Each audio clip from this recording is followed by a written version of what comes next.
Hello everyone, welcome to Happiness Mastery, where you find life changing information with motivation.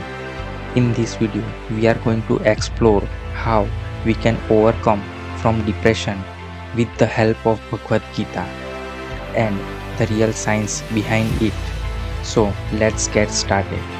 In the first chapter of Bhagavad Gita, Sri Krishna tells about the real nature of human being, that is, a human being is a soul bound by five senses, mind and intellect.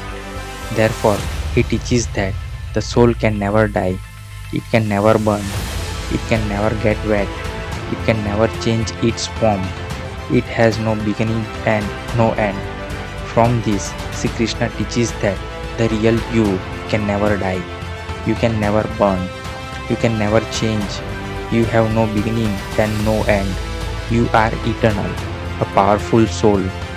Therefore, he separates you as a soul from the depression caused by five senses, mind, and intellect. The depression is due to the experience, thoughts, and emotion created by mind and intellect. From this, we can understand that the physical world or the situation is temporary. The only constant in world is the change. Further, he teaches how to handle depression. He teaches about the steady mind or unshakable mind. He advises to take control of our mind and keep it steady during happiness or sadness, during victory or during defeat. Such unshakable mind can achieve the God consciousness. Similar teachings were advised by Swami Vivekananda. Swami Vivekananda says that God consciousness is equal to mind minus thoughts or thoughtless mind.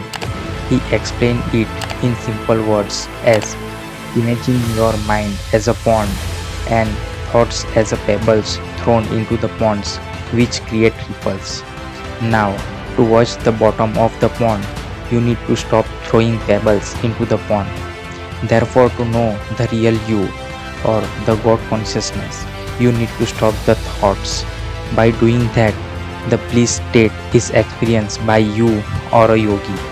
The bliss state is experienced by meditators during meditation after calming down their minds. Now, let us understand the science behind Sri Krishna about keeping our mind still during every situation. Sri Krishna teaches that we are soul and we are inside a body, with mind and intellect as companion of our soul. Now, we have two types of mind, namely conscious and subconscious mind. If you don't know about subconscious mind, watch my video on this topic at the end of this video. Now, the subconscious mind is 95% of our mind, which gathers our memory, emotion and thoughts. Now, after death, the soul carries mind and intellect. Therefore, after death, you have thoughts, emotions, and memories of the past life stored in mind, or we can say subconscious mind. Such thoughts, emotions, and memories are called karma. And to get out of this cycle of birth and death, you have to clear all your karmas to meet God consciousness. Therefore, to stop creating karmas, you need to stop thinking mind or analytical mind. Such teachings were also given by Swami Vivekananda about calming the mind to reach God consciousness. Now, to clear such karmas, Sri Krishna teaches about different types of meditations in chapter number 4 of Bhagavad Gita.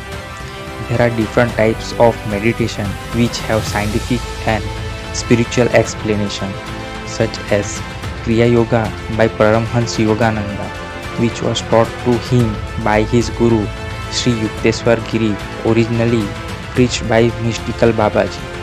You can learn it from Yogda Satsang Society. Second yoga is Raj Yoga by Swami Vivekananda, which you can learn from book Raj Yoga.